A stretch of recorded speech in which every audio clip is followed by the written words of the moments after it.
Mesdames et messieurs, bonjour. Bienvenue à cette édition d'information dont voici les titres.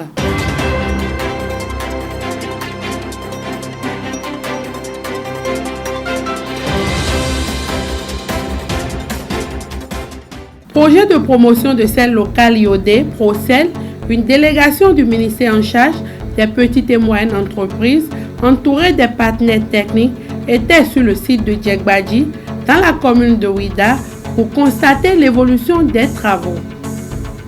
Le partenariat UNICEF-Union européenne, aux côtés du gouvernement béninois, porte ses fruits. Une délégation des ambassadeurs de l'Union européenne était à Nati Tengu dans un collège bénéficiaire. Tête couronnée, sages et dignitaires du culte vaudou de la commune de Ouidah réitèrent leur soutien et engagement au chef de l'État pour ses 8 années de gestion à la tête du pays. Cela a été effectif à travers une déclaration en présence de leur maire dans les locaux de l'hôtel de ville. Côte d'Ivoire à présent, le Salon international du livre d'Abidjan a ouvert officiellement ses portes cette semaine. Cette année, les auteurs ont abordé des sujets liés à la sexualité, un sujet qui peut être considéré comme tabou. Voici l'essentiel des titres.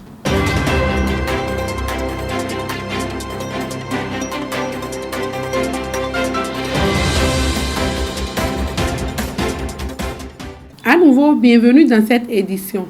Le ministre en charge des petites et moyennes entreprises, Modeste Kérékou, et sa délégation, dont le représentant résident du PNUD, Mohamed Abchi, étaient en visite à Djegbadji pour constater l'évolution des travaux dans le cadre de la mise en place du ProSel visant à moderniser l'activité de production de sel iodé et faciliter la tâche aux femmes qui travaillent dans ce domaine et augmenter ainsi leur rendement. Suivons le point. Par ce projet, nous visons à réduire la pénibilité du travail à nos mamans qui s'y adonnent. Nous visons à accroître la productivité, mais surtout la quantité aussi. Mais à la fois, nous visons également la préservation de la mangrove. Ouais, là où nous sommes en milieu humide. Des innovations qui ont été introduites ici sur ce site-là. Et ces innovations, il faut le signaler, je crois que c'est très important, ont été faites par des innovateurs béninois. Nous n'avons pas fait venir des gens de l'extérieur pour innover. Et là, on a aussi un très bon exemple de ce qu'on appelle une coopération sud-sud. Là, c'est le Bénin maintenant avec les pays de l'IPSA, donc Inde, Brésil, Afrique du Sud. Et vous voyez un peu, c'est aussi le résultat de cette collaboration. C'est un projet de 4 ans. Les 2 premières années avaient une intensification d'intervention au niveau de la commune de Ouidah. Et à la suite des expérimentations, on implémente les stratégies retenues dans les autres communes. Donc, après 2 ans, nous sommes dans la 3e année. Et il faut retenir qu'à l'heure actuelle, le projet est autour de 50% de taux d'exécution financière et à moins de 25% de taux de réalisation physique, compte tenu de la construction que nous avons vue qui est en cours.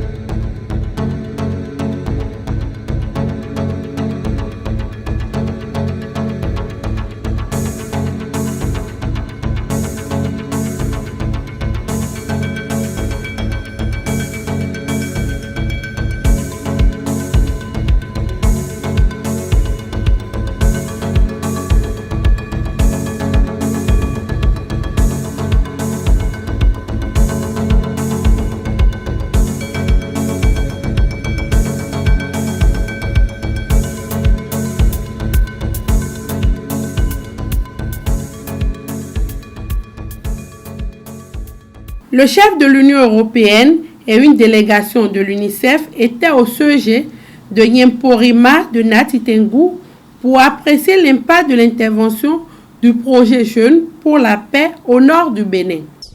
C'est en effet par arrêté que ce comité a été créé. Aujourd'hui, vous concrétisez donc cet acte. Conformément aux attributions du Comité national de suivi du SDER, je ne doute point que vous serez à la hauteur de la mission qui vous est confiée. En ce qui nous concerne, la commission de l'UEMOA, Vous pouvez compter sur l'accompagnement de l'Union pour le bon fonctionnement du comité national afin de parvenir à la mise en œuvre efficiente du SDER. Vous avez un rôle fondamental dans la préparation du programme d'action du gouvernement. Il ne s'agit pas seulement du secteur du cadre de vie et des transports, il s'agit de tous les secteurs de développement de l'économie nationale qui doivent concourir à la consolidation de l'économie régionale. Parce qu'il faut être dans le monitoring permanent de ce qui se fait au niveau national pour assurer que le schéma se décline et se consolide progressivement.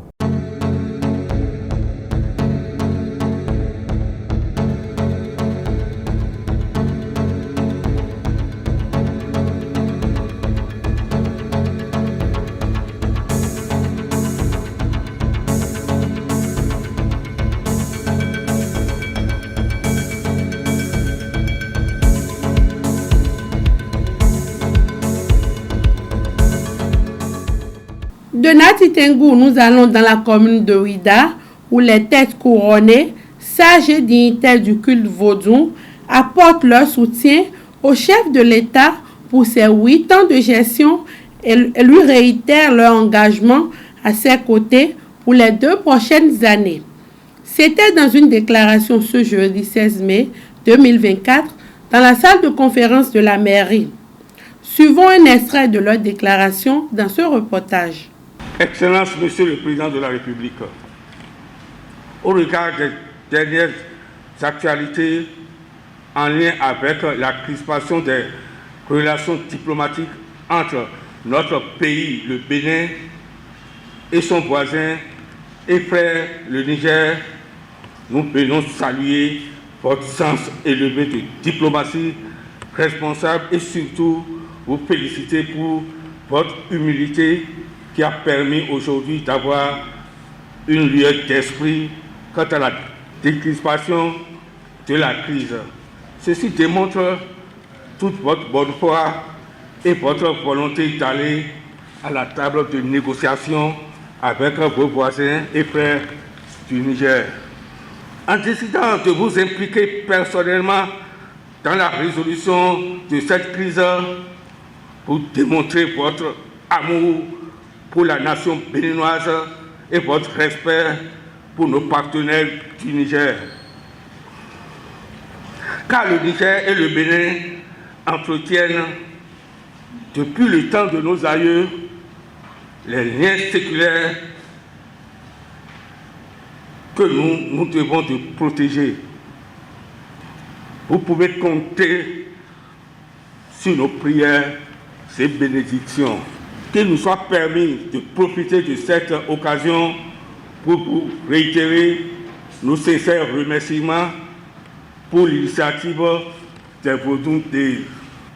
Grâce à cette organisation, nous, fidèles de Vodou, sommes devenus plus fiers de notre culte et nous avons reçu beaucoup de félicitations et de mots d'encouragement de la part de nos frères des autres religions de Ouida et du monde entier. Ces félicitations et encouragements vous viennent de droit, car c'est vous qui êtes le grand visionnaire et le grand chef d'orchestre. Nos regards sont déjà tournés vers l'organisation de l'édition de janvier 2025 et nous espérons cette fois apporter davantage notre soutien et notre implication. Tout Ouida est en chantier. Nous sommes persuadés que la réalisation de tous ces chantiers donnera un visage nouveau, non seulement à la présentation physique de notre commune, mais aussi, surtout, à son économie locale. Nous sommes fiers de vous. Azemissou. C'est la preuve que les filles et fils de Ouida sont conscients du rôle important et du travail exceptionnel que notre président de la République Abba à la tête de notre pays. Et ils ont souhaité lui apporter ce soutien parce que nous savons bien que dans notre communauté, le soutien de quelqu'un permet toujours à la personne d'avoir du courage et de l'engagement pour continuer le combat. Et c'est cette attitude, ou du moins ce travail, que les têtes couronnées, les sages et notables de Ouida ont voulu avoir pour permettre à leur fils, à notre président de la République, de pouvoir avoir l'énergie nécessaire, l'engagement et le courage nécessaire de continuer le combat qu'il fait pour le bien-être de notre pays et de nos populations. Je leur ai promis de transmettre dans les plus brefs délais le message qu'ils m'ont transmis au chef de l'État avec toutes les chansons qu'ils ont chantées à son endroit. Je reste convaincu que ça va être pour lui une source d'inspiration et de motivation. Parce que c'est toujours une fierté pour lui de savoir que les Béninoises et les Béninois sont totalement engagés derrière lui et le soutiennent pour qu'il puisse continuer la mission. Salon international du livre d'Abidjan, les auteurs lèvent le voile sur le tabou, sur la sexualité en l'abordant dans leur ouvrage. Maounan Bakayoko, romancière, présente son ouvrage Barreau de Maounan où elle aborde la sexualité. Elle s'est penchée sur le lien entre la sexualité et la littérature. C'est bien sûr au Salon du livre d'Abidjan. Suivons l'élément. Il y a une mère qui avait déjà ce rapport, je dirais, décomplexé à l'évocation du sexe.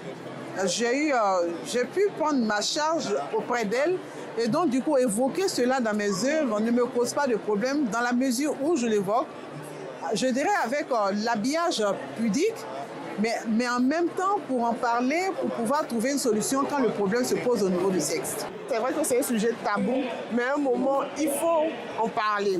Donc malgré les retours, il faut quand même tenir. Moi, je fais partie des premières personnes, depuis 2011, je fais partie des premières personnes qui parlaient vraiment de la sexualité de manière terre à terre pour sensibiliser les femmes et même les hommes aussi. Voilà, donc il faut avoir le courage de justement en parler. C'est pas facile parce qu'il y a de ces sujets qui restent encore tabous dans notre société.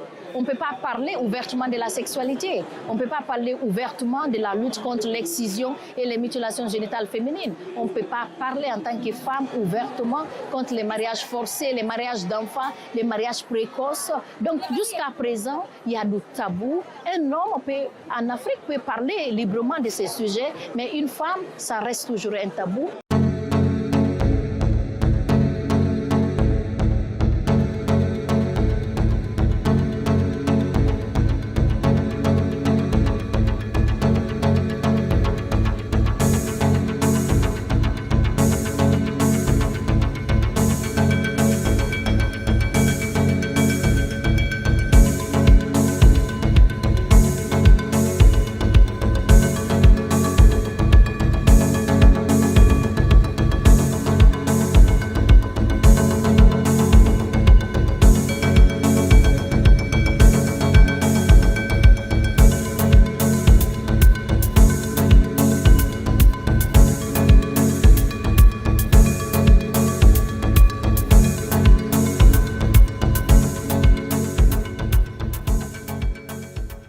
Libère-toi du besoin de tout contrôler, laisse la vie suivre son cours normal, oublie les soucis et danse au rythme de la vie.